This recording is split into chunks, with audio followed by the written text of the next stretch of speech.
কূটনৈতিক মিশনের প্রতিনিধিবৃন্দ, সুধীমণ্ডলী, আসসালামু আলাইকুম। ওয়ালাইকুম সালাম।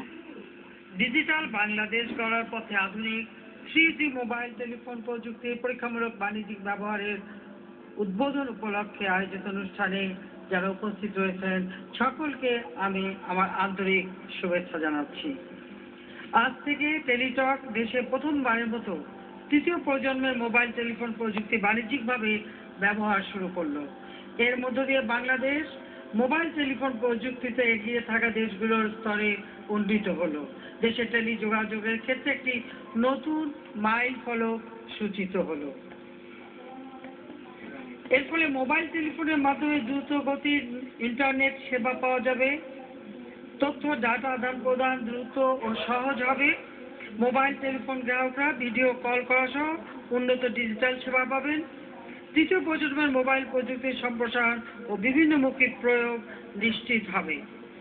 আমাদের এই অগ্রযাত্রায় সহায়তা করার জন্য চীন সরকারকে আমি আন্তরিক ধন্যবাদ জানাচ্ছি, কৃতজ্ঞতা জানাচ্ছি।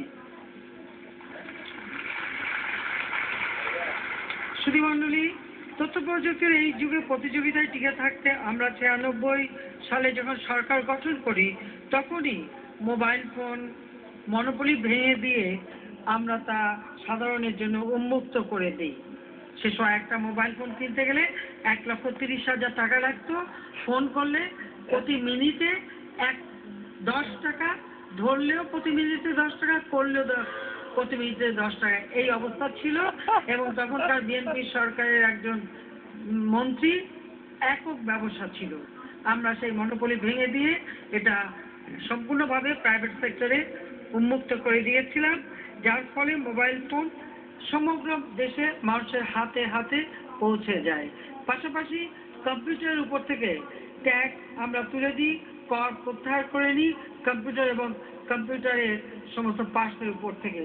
ফলে কম্পিউটারের দাম কমে যায়, মানুষের ক্রয় ক্ষমতার আওতার মধ্যে চলে আসে এবং এর ব্যাপক ব্যবহার বৃদ্ধি পায় এবং তথ্য প্রযুক্তির প্রসারে একটা টাস্ক ফোর্সও আমরা তখন গঠন করে দেই। আমরা মনে করি আইসিটি পারে উন্নয়নের বহুমাত্রিক ধারা দ্রুত ও স্বল্প ব্যয়ে তৃণমূল পর্যায় পর্যন্ত পৌঁছে দিতে জনগণ সাথে যুক্ত। আইসিটির এই বিশাল সামর্থ্যকে উন্নয়ন কাজে লাগাতে আমরা আমাদের এবারে নির্বাচনী ইস্তাহারে ঘোষণা দিয়েছিলাম, আমরা 2021 সালের মধ্যে বাংলাদেশকে ডিজিটাল অবাধ তথ্য প্রবাহ নিশ্চিত হবে। সরকারের দায়িত্ব গ্রহণের পরপরই আমরা আইসিটি আইন ও নীতি প্রণয়ন করেছি, টেলিকম আইনও আমরা প্রণয়ন করেছি।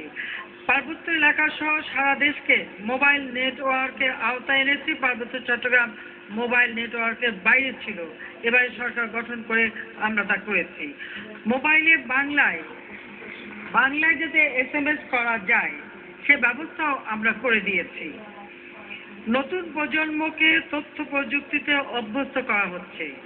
প্রাথমিক ও মাধ্যমিক স্তরের পাঠ্যপুস্তকগুলো নিয়ে ই-বুক তৈরি করা হয়েছে। আপনারা জানেন, আমরা সরকার গঠন করার পর মাধ্যমিক পর্যায় পর্যন্ত বিনা পয়সায় আমরা বই বিতরণ শুরু করেছি, আর সেগুলো আমরা ই-বুকে পরিণত করেছি।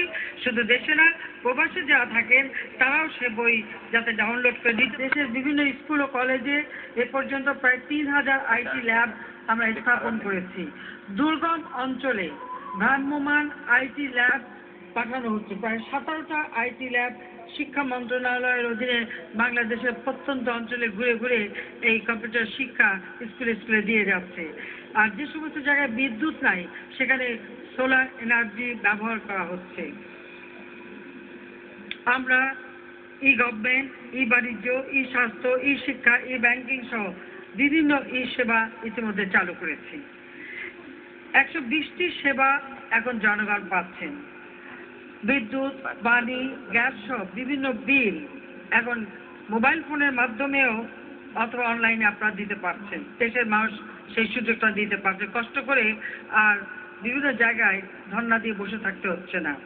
ট্রেনের টিকিটও এখন এই সিস্টেমে কাটা যাচ্ছে। আমাদের জনগণ, বিশেষ করে গ্রামের কৃষক, তার কোনো সমস্যা হলে সেই সমস্যাগুলিও সমাধানের সুযোগ পাচ্ছে।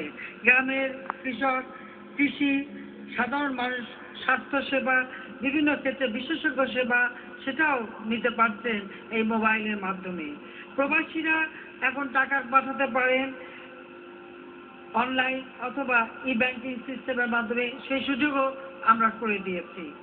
3G প্রযুক্তি চালু হওয়ায় মোবাইলে নিকটজনের ছবি দেখা সহ কথাও বলতে পারবেন এবং টেলিফোনেও আপনারা শুধু খালি কথা বলবেন না, চেহারাটাও দেখতে পারবেন। সেই ব্যবস্থা এই 3G আপনাকে করে দেবে। এছাড়া এই 3Gর মাধ্যমে নতুন নতুন সেবা প্রদানেরও সুযোগ সৃষ্টি হবে। যত পাবলিক পরীক্ষা হয়, সমস্ত পরীক্ষার ফলাফল এখন অনলাইনে প্রকাশ করা হয়, SMS এর মাধ্যমেই প্রকাশ করা হয়। কলেজ ও বিশ্ববিদ্যালয়ে ভর্তির জন্য অনলাইনে বা SMS এর মাধ্যমে আবেদন করা যায়। আইসিটিতে দক্ষ জনশক্তিও আমরা গড়ে তুলছি। হাইটেক পার্ক স্থাপনের কাজ শুরু হয়েছে। সাবমেরিন কেবলের ব্যান্ডউইথ ক্যাপাসিটি বাড়ানো হয়েছে। ইন্টারনেট সেবা সহজলভ্য করা হয়েছে।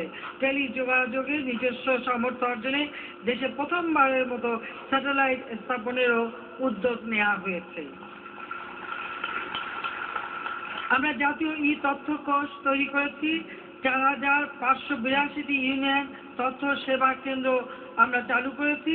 এই সকল সেবা কেন্দ্র থেকে প্রতি মাসে ৪০ লক্ষাধিক মানুষ সেবা গ্রহণ করছেন। সেখানে কর্মসংস্থানেরও ব্যবস্থা হচ্ছে। কারণ আমাদের ছেলেমেয়েরা তারা অত্যন্ত মেধাবী, খুব অল্পতে যে কোনো টেকনোলজি যে কোনো কিছু তারা শিখে নিতে পারে, তার প্রমাণ আমরা পেয়েছি। এই ইউনিয়ন পর্যায়ে আমরা যে তথ্য সেবা কেন্দ্রগুলি করছি সেখানে তারা কাজ করছেন এবং যথেষ্ট অর্থ উপার্জন করছেন, ব্যাপকভাবে কর্মসংস্থানের সৃষ্টি হচ্ছে। সেই সাথে সাথে জনগণ তাদের যে অধিকার, সেই অধিকারগুলোর মধ্যে যে কোনো তথ্য পাওয়ার অধিকারও যে তাদের আছে সেটাও আমরা নিশ্চিত করেছি। আমরা ইন্টারনেট সেবার কভারেজ ও স্পিড বাড়িয়েছি। ব্যান্ডউইথ ক্যাপাসিটি যেটা মাত্র 44.6 গিগাবাইট পার সেকেন্ড ছিল, সেটাকে ইতিমধ্যে 165 গিগাবাইট পার সেকেন্ডে উন্নীত করা হয়েছে। অপটিক্যাল ফাইবার নেটওয়ার্ক ইউনিয়ন পর্যন্ত পৌঁছে দেওয়া হয়েছে। উপজেলায় কমিউনিটি সেন্টার স্থাপন করা হয়েছে। আমাদের যে ডাকঘরগুলি রয়েছে প্রায় 8,000 ডাকঘর, সেই ডাকঘরগুলিকেও উন্নীত করা হচ্ছে। ইতিমধ্যে প্রাথমিক পর্যায়ে প্রায় 500 ডাকঘরকে সেবা দেওয়া হচ্ছে।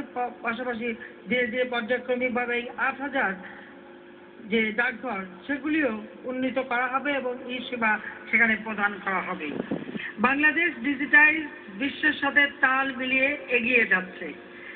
প্রায় 10 কোটি মোবাইল সিম বাংলাদেশে ব্যবহার হয়।